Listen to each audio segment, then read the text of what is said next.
think I'm going to wait for at least one or two other people to get in here. I know I'm going to wait for Sorry. I think I'm probably going to wait for Guy.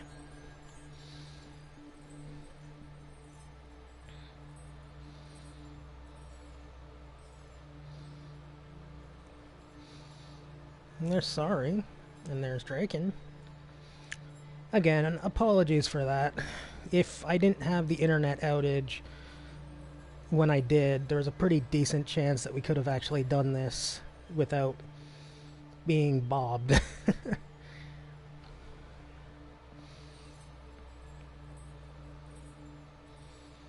Temporarily paused. Well, I'm glad to know how much this means to you, Sorry. Just Guy and Sauve on this one. Doing great work. Okay, so where do we want to start? The good guys? Or the generally not bad guys, but are antagonists?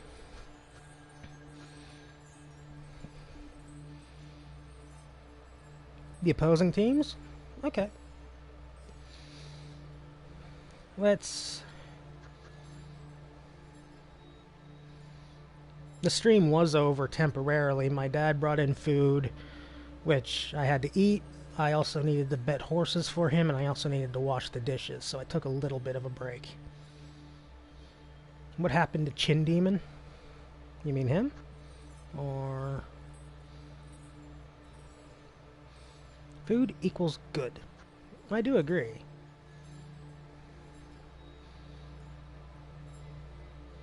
No, there's... Okay, Chin Demon.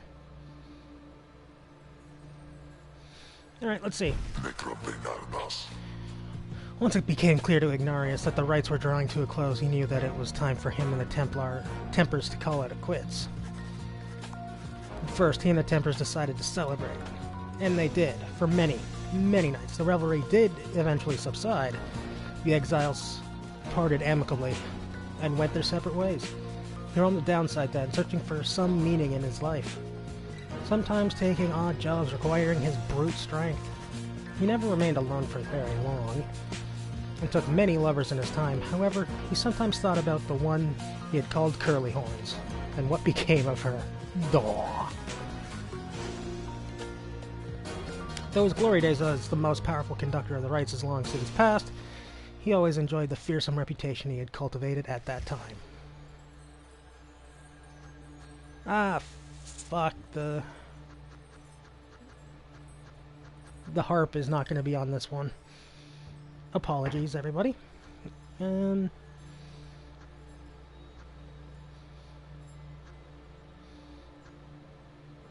going to go with this one. The cycle of the rites drew to a close. It grew evident that the chance at freedom from the downside has forever slipped from Dalbert and Elmer Oldheart's grasp. Thus, they and the exiles of the Fate returned to Jomur Valley. There they struggled to get by, as exiles of the downside tend to do. Sometimes after the rites had ended, the Oldhearts at last heard the news that the Commonwealth had fallen. It was well after the fact, of course, but it brought old Dalbert great joy. Despite his forthright manner, he had no love for the nation that cast him down, along with his son. Dalbert Oldheart passed peacefully in his sleep before the next new moon. Wow. In his final days, he implored his son to undertake a pilgrimage to the scribes. Almer never shared his father's view of the scribes, but respected Dalbert's wishes, and so, after a period of mourning, Almer began a new journey. Not a day went by that Almer did not think about his father, and give thanks to him, and speak to him, that morning and night.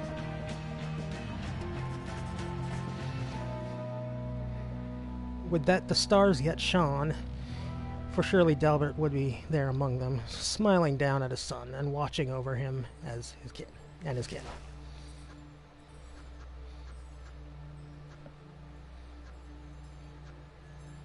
Man, the dog had less than a month left to live.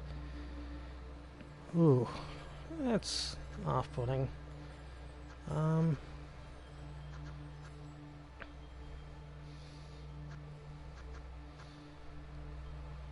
What about this asshole? When manly Tinderstoff realized the rites had ended, he could no longer return to the Commonwealth through the ancient means, he was outraged. He cursed the scribes, spewing forth such a slew of blasphemy as to be very unbecoming of one of his high status and bearing. When at last he calmed himself, he focused all his energies on attempting to find another means of homecoming. He maintained regular contact with his wealthy family on the other side via messenger imp, and used their vast resources to explore other means of escape. Tried using an elaborate pulley system. He attempted to retrofit a flying blackwagon with superior propulsion. He tried an imp raft, hot air balloon, even Pyre. Nothing worked. There was only one way to escape the downside, and now it was gone. Tinderstoff bankrupted his family in vain attempts. At last, such was the shame that he retreated to the teeming woods of Black Basin to Cinderroot. There he yet wallows, complaining to his comrades of the chastity who still put up with him, either about his own misfortune or the latest news from the other side. I feel like that was written by Draken.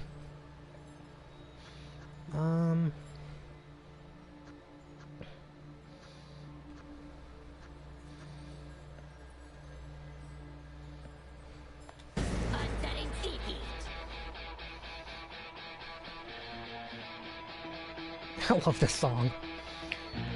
Barker Ashpaws never had much interest in returning to the Commonwealth, for he always found its bylaws to be stifling, so when the rites ended, he did not care. At first. He soon grew very bored. The rites had given his life a certain sense of structure he had always needed. He missed the raw anticipation of it all. He decided to continue conducting the rites for the thrill of it. He bent some of the rules and replaced some of the objects, but it was close enough. His packmates, the dissidents, proved more than happy to participate, and thus they ran against each other in Jomur Valley. Jomur? Gradually, other exiles familiar with the rites, as well as soon as those who had not heard of it at all started to take interest. They ended up giving Barker Ashpaw some healthy competition.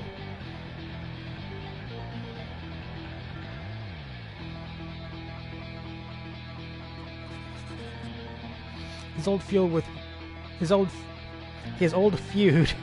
with Rookie Greentails ceased meaning anything to him, and he forgot all about it amid his new pursuits.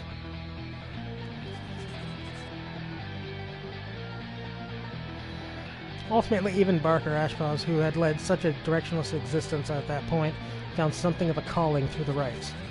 Whether he took the rites less seriously than any other exiles of his time, or more, was oft debated by those who watched him work. It's kind of interesting that the guy who cared the least about freedom is the one. Well, it's not like a surprise, but it's kind of weird that the dog is the one that's like, dude, let's do this thing that makes everybody, like, let's just do this thing that makes everybody have fun. Although that probably wasn't the initial draw of it. All his life, Sir Deluge had fled from one danger only to find himself facing another. He had escaped the war-torn waters of the Sea Dominion, he had escaped the blood border of the Commonwealth, and now he had escaped the rites. After the rites had ended, many exiles wrapped up in the ancient test were crestfallen, as their last chances to return to their homes vanished along with the stars above. But Deluge did not mind, for this outcome meant that, at last, there was no burden of responsibility weighing down on him. Having heard that Sir Gilman also had remained behind, Deluge made a point of avoiding him at all costs. Nonetheless, they ran into each other once, riding a cold current in the Sea of Solace. The meeting was tense, terse, and cordial. Deluge ended up apologizing profusely for mistreating his fellow Worm Knight, and that was the end of it. While most of his fellow exiles of the Pyre Hearts yet longed for the waters of Sea Dominion, driven as ever by their impulses towards conflict, Deluge settled down. With him remained one of his companions, one Lady Seagrass, who had taken a liking to him for some reason. Reportedly, they disappeared into the waters of Worm Gulf, which may begin to explain the significant increase in worm population. Oh no.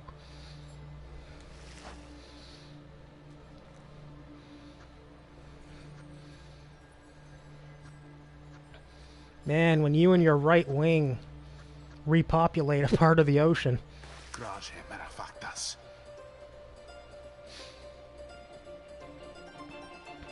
After the final liberation rite, Lendl refused to believe that the rites had truly ended.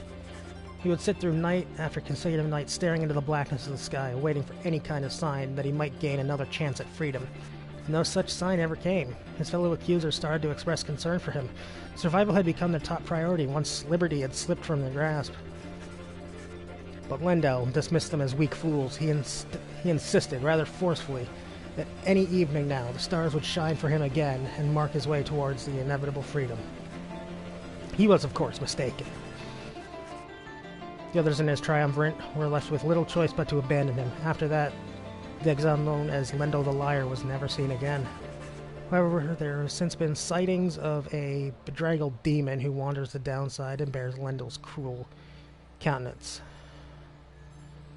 suggesting he yet lives. Oof.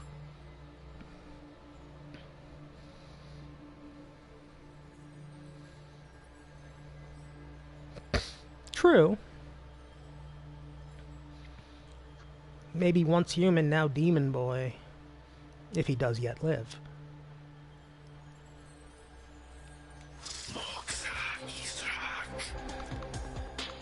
Oh, I forgot how much of a banger the Snek theme was. After the cycle of the rites had ceased, which, oh god, Udmilde returned to the Flagging Hands region, where she sealed herself within the pit of Milith. There, even her fellow exiles of the Withdrawn allegedly grew unnerved after a time, and left her to her vile work.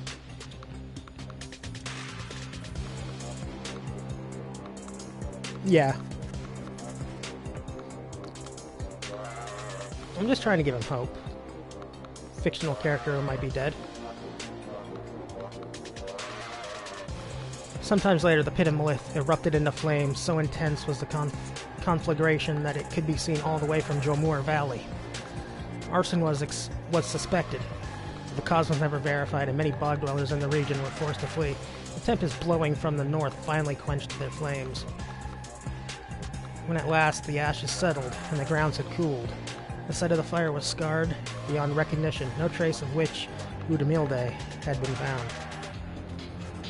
As for the contents of the pit of Milith, which notably included a profane object thought to be the remains of Islak, all of it was gone as well.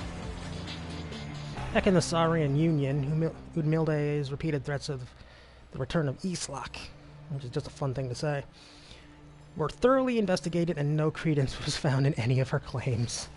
Oh. Do we save this guy for later, or do we end with him and then start on the good guys? Yes, mine.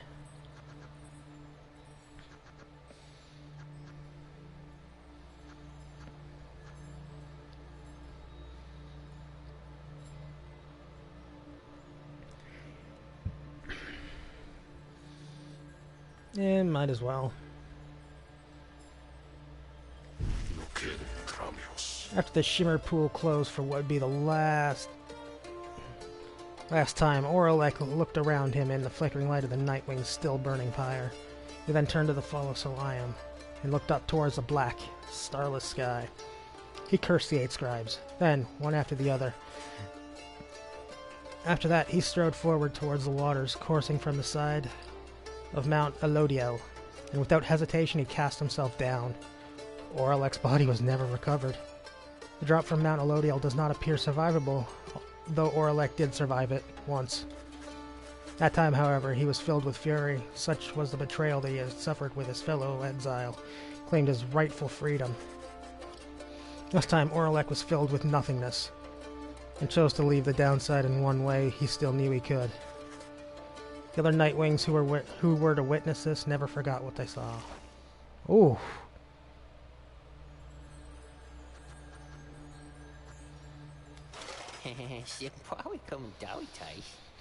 With the rates down to a close, the slug market's revenue fell precipitously, and Falcon Ron was forced to liquidate his assets and close up shop.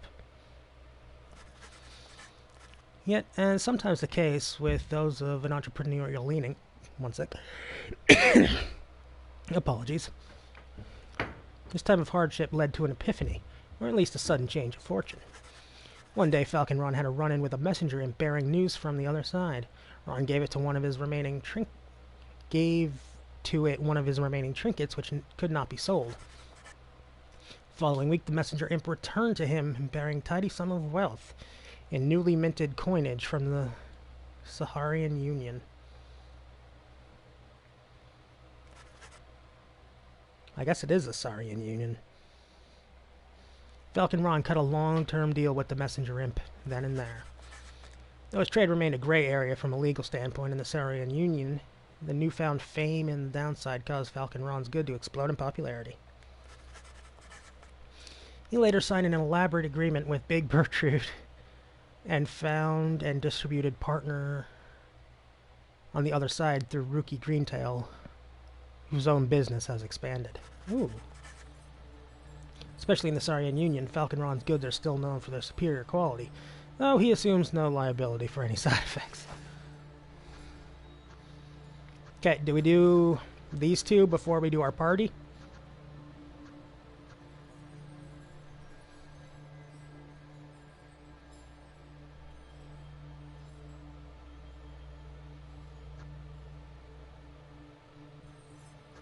Save those two for last. Okay. Let's start off with Sandra. After the cycle of the rites ceased turning, records of what happened to the Black Wagon of the Nightwings became inconclusive and contradictory. Some accounts suggest that the exiles of the Nightwings who remained in the downside continued to make use of the Black Wagon as their place of shelter and their means of travel. However, there's no records of what happened to the wagon's contents, such as the Book of Rites or the Beyonder Crystal, said to be haunted by the apparition of Sandra the Unseeing. One possibility is that when the lone minstrel took his leave, he took the Beyonder Crystal with him, for he was thus obliged. By this line of reasoning, however, the Black Wagon itself should have been taken also.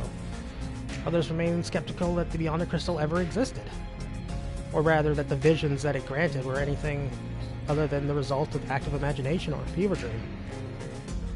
The bog dwellers at the southern bogs offer still another explanation, for they are familiar with binding enchantments.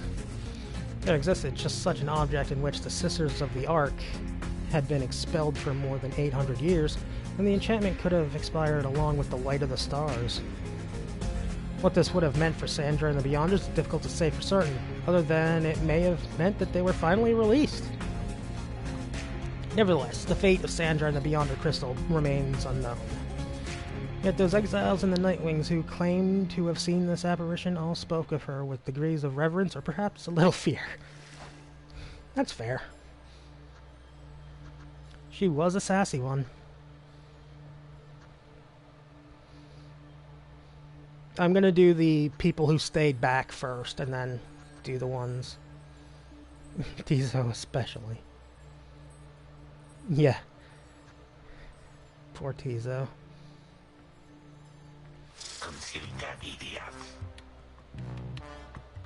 I love her theme. Several exiles of the Nightwings cared more for the plan of Sandalwood than to return home from the downside. A crone called Big Bertrude was a prime example. She'd find a suitable environment to live within the dismal region known as Flagging Hands. There she built up a thriving place of business known to many exiles in the land. With the rites having ended, she returned to her preoccupation, working away almost as though nothing had really happened. When one gets to be more than 400 years of age, perhaps then even monumental events such as the culmination of the rites or the collapse of the Commonwealth are seen as trifling matters.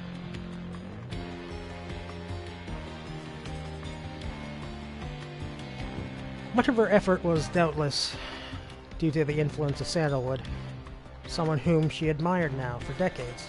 Though they were very far apart now, She sought out news as to his whereabouts and found his actions in the Saurian Union a rare source of inspiration. Word wrong. 3 exclamation points. By and large, Bertrude kept focus on her work. Whether casting small enchantments or imbuing talismans, the work brought her a sense of purpose, she would say. In the Commonwealth, such services were strictly forbidden, but in the downside, there was a real need for simple luxuries, which the competing slug market could not always apply. Thus did Big Bertrude continue to live up to her name, and tales of her days with the Nightwings made her that much more of a living legend. Ah, there we go.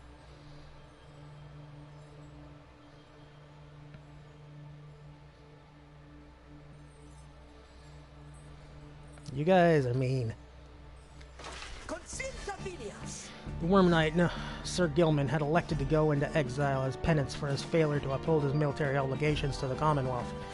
To him, running back his freedom was tantamount to erasing the shame of his past. His honor was at stake more than anything.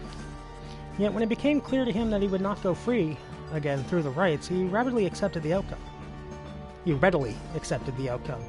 For he knew by then that much more was on the line. He regretted not having the chance to contribute directly to the events that transpired in the Commonwealth, though he was pleased to hear the outcome. The conclusion of the rites and the fall of the Commonwealth made clear to him that his days as a knight had ended. He declared to all those in earshot that he would never fight again, unless, of course, arose some other extraordinary set of circumstances again requiring him to fight, but he certainly hoped not. That lasted all of 2 minutes. He still trained regularly, though never found as skilled or motivating a partner as his fleet-footed friend, Rookie Greentail, for whom he remembered fondly. From time to time, he would seek guidance from one of his former comrades, Big Bertrude, much his elder and wellspring of perspective on his life decisions. He was always grateful for the counsel of the reader, and would regale her over and over about the time they squashed the spawn of unfathomed plurns. What? The sea tightened. Okay.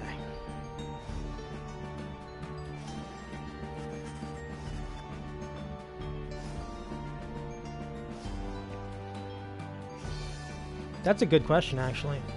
He wasted no time dwelling on his days under the leadership of Sir Deluge, his former commander. The other Worm Knights stayed well clear of him.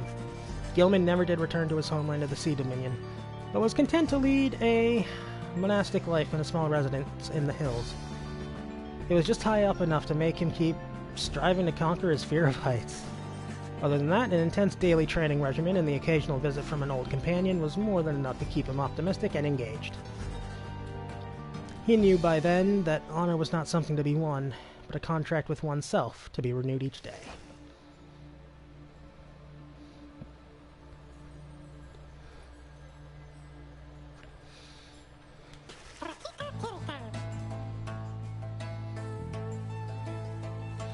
The imp called Tiza was the first of his kind to achieve liberty through the rites. While he was not the only imp trained in the ways of the scribes, imps are native to the downside and thus care not for traveling abroad. This made them useful to the triumvirates. Yet Tizo had a different calling, and the Nightwings believed that he too could play a key part in Wolfred Sandalwood's plan. During the night of the scribe's return, he stood out to the populace as something of a miracle. They had only heard of downside imps before from legends. Of Hob the Swallow? First the 8 scribes. Okay. Afterwards he became something of an icon, representing both the fall of the Commonwealth and the beginning of a new era. He would visit his friend May at every opportunity. She was among the few who could constantly interpret what he meant, and they were always close since they first met. He became a mascot, yeah. Sandalwood sometimes called for his assistance, and Tizo was always happy to oblige. Two would often reminisce about their times with the lone minstrel. Tizo often missed his interactions with the reader of the Nightwings. They had quickly built quite the rapport back in the downside. And Tizo would often express wistful gratitude for all his time conducting the rites alongside the Nightwings who made such sacrifices for him. Other than that, Tizo was diligent about his role as something of a living artifact and helped interpret for the messenger imps that relayed news to and from the downside. Despite having gained significant celebrity, he never let it go to his head. Although he did take full advantage of his access to the Saurian Union's fishing industry. Haha! Clever imp. Clever Tizo.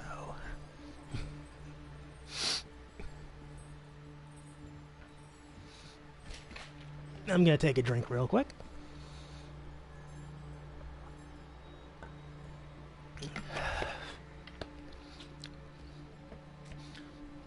It's actually dawning on me how many things they probably had to write for this epilogue. Because there's so many potential outcomes.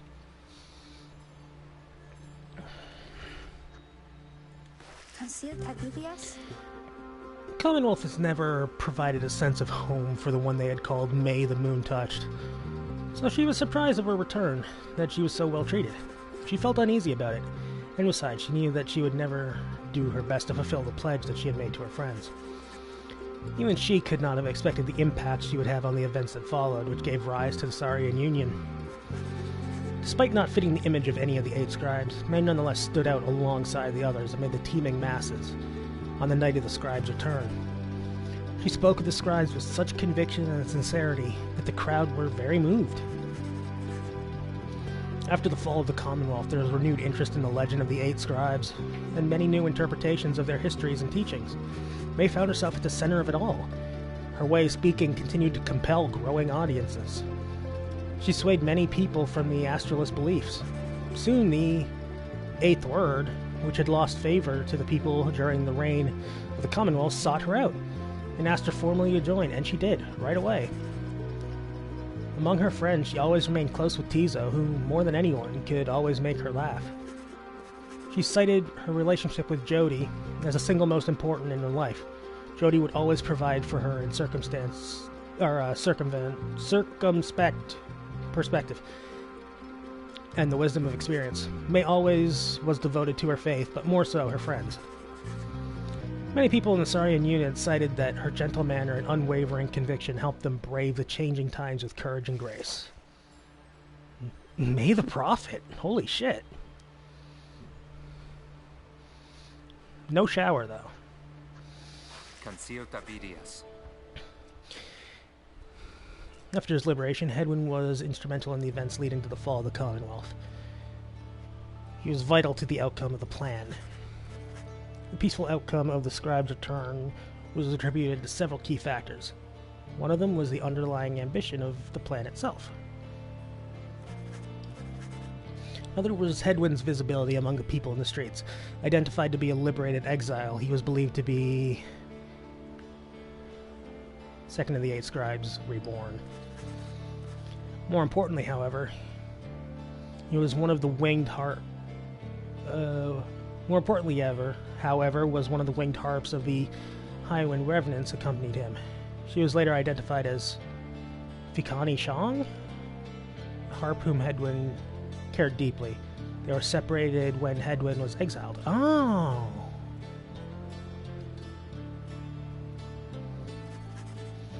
Their bond was symbolic of what was at stake that night, and proved vital to the peace that followed. In all his days as a leader in the Saurian Union, Hedwyn often confided in his friend Jody. Despite her intense manner, there was no one whom he trusted more in times when circumspection was required. Hedwyn would often think back to the vow he made at the beginning of his quest for freedom. Although he cherished all the friendships he made, he pledged to Jody, Ruki, and the Reader of the Nightwings that they might all be free again together. He had broken that vow, for in the end, not all of them were able to return. Terrible guilt over this darkened his mood for a time. However, the others whom he still knew lifted his spirits, much like he had often lifted theirs. All the Nightwings knew the stakes, while the others who stood with the Nightwings were rare parent indeed. Were not all able to remain in contact, thus Hedwyn thought of each of them very often, and so, in turn, they did oft think of him. I'm not sure if they mentioned previous that his woman, I guess his love interest, saying his woman is a little bit dismissive, but I don't know if they mentioned prior that the person that he loved when he got exiled was a harpy. That's interesting. That's probably why he was so with Jody, but also open to having Pam on the team. Also, sorry. Ow. Okay. I kind of want to save Jody for last. This guy's the least likable, so let's do it. When Wolford regained his freedom, he knew that his work had only just begun. Reading his no, I rolled my shoulder. Reading's not painful to me. It's probably painful to listen to, because reading and talking, like reading aloud, has never been something I'm good at. The nation that had exiled him to life in the downside now prepared to honor him, but he was not interested in such a ceremony, nor the freedom on the Commonwealth's own terms. He soon rejoined his agents, from whom he had been coordinating for years, slowly, carefully preparing for a night that soon would come. For Sandalword? Why read when can play a game? Yes, precisely. Word wrong, 3 exclamation points. Sandalword. That was just my mouth not functioning properly. For Sandalwood and his loyalists and sympathizers, true freedom was at stake. Not just theirs, but that of everyone living under the Commonwealth. He hoped to gather liberated exiles representing each of the 8 largest ethnic groups composing the population of the Commonwealth. They would stand together as a vision of the 8 scribes returned, inspiring the masses to embrace an older set of values from before the Commonwealth had tightened its grip. With the rites having ended sooner than expected, this optimal scenario became impossible. But Sandalwood would not relent, and prepared to execute his plan, imperfect though it was. On the night of Scribes' return, he stood as one of the 6 former exiles of the Nightwings, and their voices echoed together through the streets. These former exiles who ought to have disappeared into the ranks of the Commonwealth's own leadership now stood united with its people, who poured from their homes in solidarity.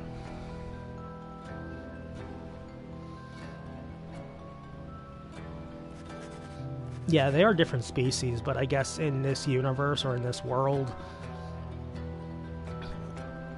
it's like... That's actually a good point, honestly. It was imperative to Sandalwood that the stand against the Commonwealth be peaceful in its nature. An overwhelming show of popular support would be more than enough. Ensuring this was his priority that night, in the end, the result was self-evident. The plan's goal had been achieved. Sandalwood's work was far from over, though. He labored ceaselessly with representatives from across the population to restore a sense of stability. His transitional period had its troubles, though none that were not quickly solved. Such was the will and the spirit of the people. They understood their freedom, carried new responsibility. After the Saurian Union was born, the next year, Sandalwood was elected as the nation's first prime minister. Fucking Boris. It was not his intent to run for this office, but people chose him anyway. He led our fledgling nation through its nascent years. Nascent? One of his allies in all this was the Imp Tizo, with whom he traveled all across the downside. Nascent? Okay. Sandalwood often cited Tizo as the wellspring of his own enthusiasm for a brighter future. Such was the creature's spirit. As Wolfred gained more fame throughout this land, for all of his sacrifice and his contributions, he remained ever steadfast about 2 things. The first, that was the cause itself ought to remain the focus. The freedom of the people had achieved. It was a gift to be cherished, a set of values that needed to be nurtured. The second point he made was that he himself had little to do with the outcome. He would often praise the exiles of the Nightwings who had stood with him, each in turn by name. He never forgot any of them.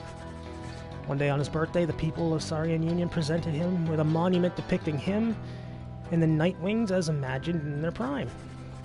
It has since ensured that those of us with memories more fallible than that of Sandalwood likewise remember the achievements of his fellow former exiles and our cause.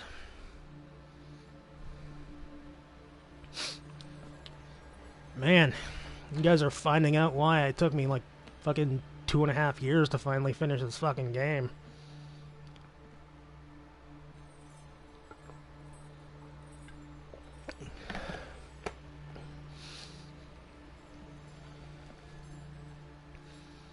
Fucking reading to a crowd. Alright, Rookie.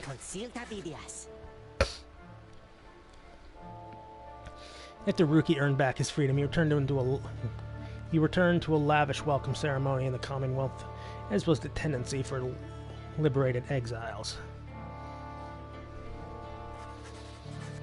It was everything he could have hoped for, and soon he was well off, surrounded by luxury and choosing between various exciting opportunities. However, he must have given in to his better judgment, as he did end up siding with Fulford Sandalwood's revolutionary forces as he promised. On the night of the scribe's return, Greentail was there with the others, inspiring the masses. He never looked prouder, the very image of Joe Moore, Benny Main himself. When dawn finally came, and it became clear the Commonwealth that everybody knew would be no more, he realized many new opportunities awaited. He began quite a lucrative career for himself, manufacturing and selling replica merchandise inspired by the downside. His main struggle was to meet demand.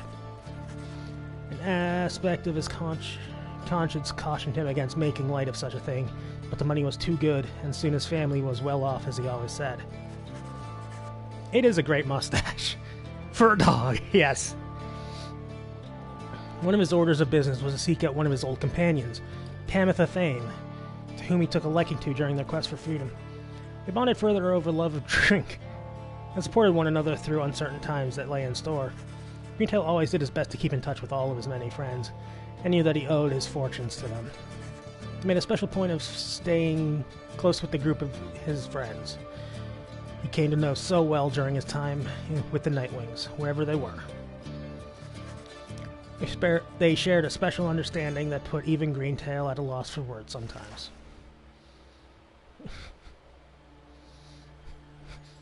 A dog and a harpy walk into a bar.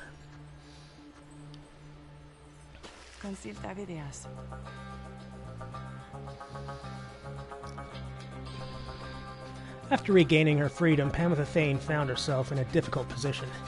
Having once betrayed her people of the Highwind Remnants, she knew that she would not be welcome in her native home. And get hella smashed together, yeah. Hey, if that's what you do with your friends and have a good time, and it doesn't wind up with anybody seriously injured, that's fine. She did not trust the Commonwealth either. Instead, she found her place among Wolfred Sandalwood's agents, who were busy doing their part to fulfill the plan. As it turned out, the plan was a success. Pam stood shoulder to shoulder with her fellow former exiles, and truly, they were a sight to behold. The disturbing rumor later spread that the night the Highwind Remnants were cited to mount an assault, which for some reason never came to pass. Tamitha denied any knowledge or involvement. Afterwards, Pam played an active part in negotiating terms between the Highwind Remnants and the new nation that would become the Sarian Union. Her previous attempt at something of the sort led to her exile. She must have felt some satisfaction to succeed this time around.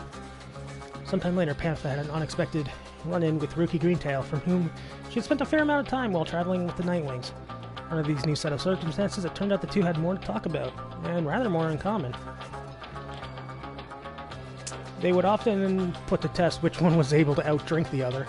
It's unclear as to which one of them prevailed at that contest in its end. One day, Pam received an invitation to return to the Highwind Remnants, where she was to be fully pardoned. She held out a hope that she might see her blood sister Tamitha there, knowing full well that Tamitha did not regain her freedom. Tamitha did later learn that Tamitha was welcomed back by her people. However, She never responded to her blood sister's attempt at contacting her.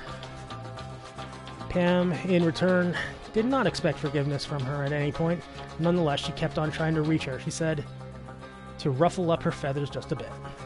Later, when asked, Pam admitted she felt as though she had no home to call her own. During an interview conducted amid the extensive trip abroad for she had traveled thousands of leagues beyond the bounds of the Saurian Union, Pam continued a journey thus, citing that it reminded her of when she was younger and could fly unfettered. I love the fact that Tizo is a mascot and kept in close contact with the tree and May. The dog and the harpy spent a lot of time getting fucking sloshed together. I can only imagine what we got here. After her liberation, Jodie soon became an icon of the movement that led to the collapse of the Commonwealth and the rise of the Saurian Union. Her horns and stern countenance inspired the people to believe that she was solely a Mer, reborn, aide of the Eighth Scribes. She became a great, if reluctant, leader. Also, note, smile.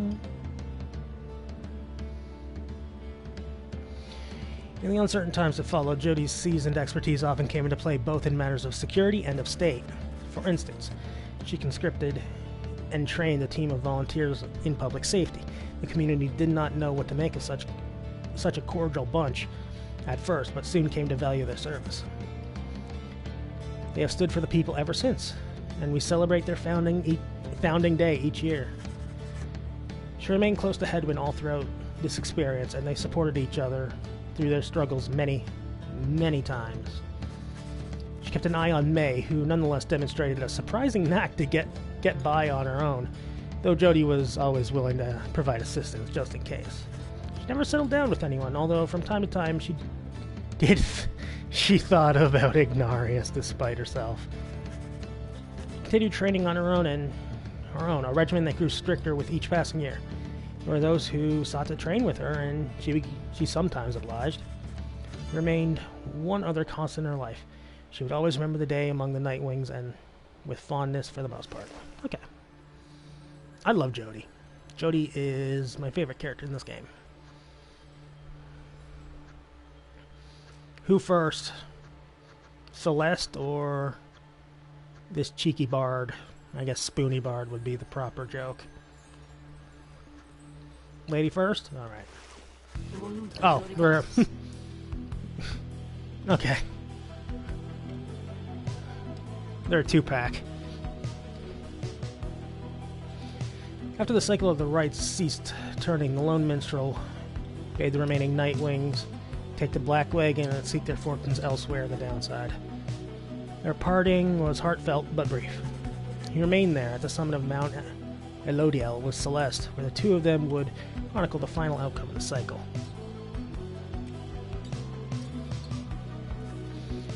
Neither Tarek or Celeste were ever seen again. We know all this now through song attributed to them. Some claim these songs originated in the taverns of Saurian Union and merely were imbued with the weight of folklore.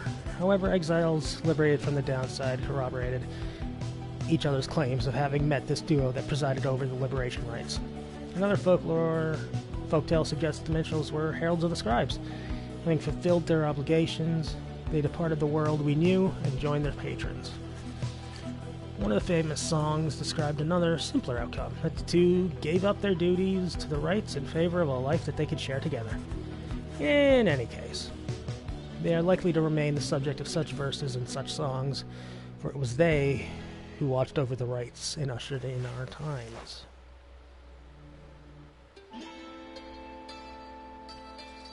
Yes, there is. Also, this song, holy shit.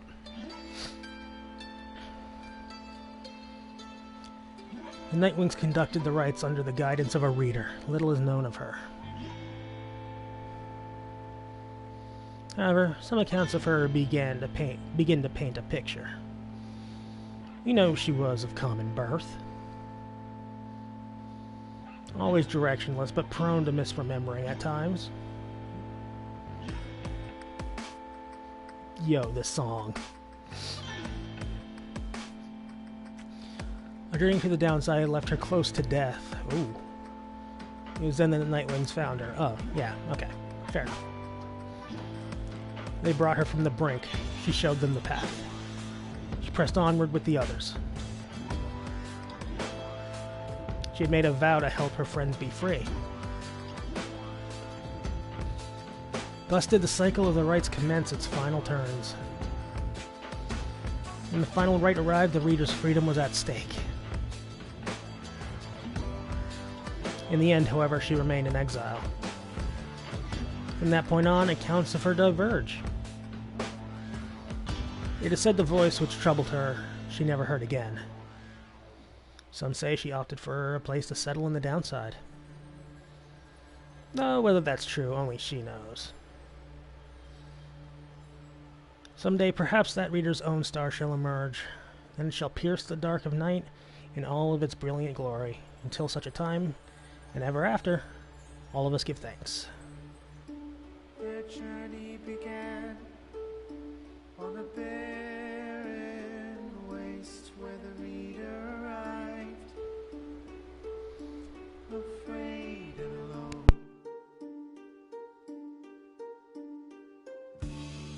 When she arrived, the book of rites awakened the Nightwings and ignited the flame.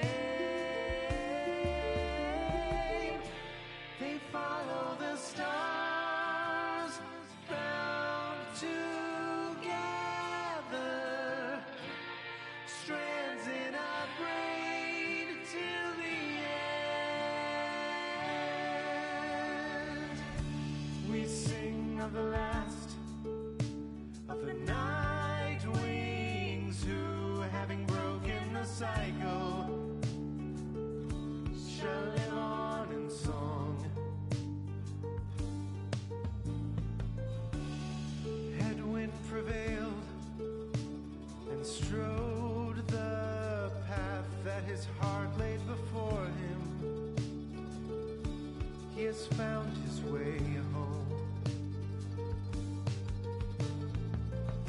Captain Joe Dariel, mother to many a foundling, she has found her way home.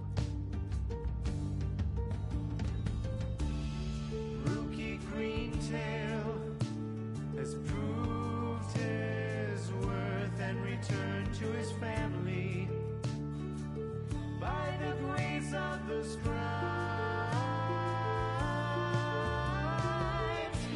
They follow the stars bound together, strands in a braid till the end. The moon-touched girl hears the scribes in the world all around her. They have guided her home. Tizo prevailed, first of his lowly kind, to ascend from the downside. He has found a new home. Sir Gilman the Bold, duty bound to honor the Nightwings, he remains to the end.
has found his way home. The bog dweller Gertrude kept their foes at bay with her finest enchantments. She remained till the end. The reader at last made the night wings whole, having bound them together. She remained till the end. They follow the stars, bound together, strands in a braid till the end. They follow the stars, bound together, strands in a braid till the end. Now at the end, as we bid farewell and return to the stars, we shall find our way home.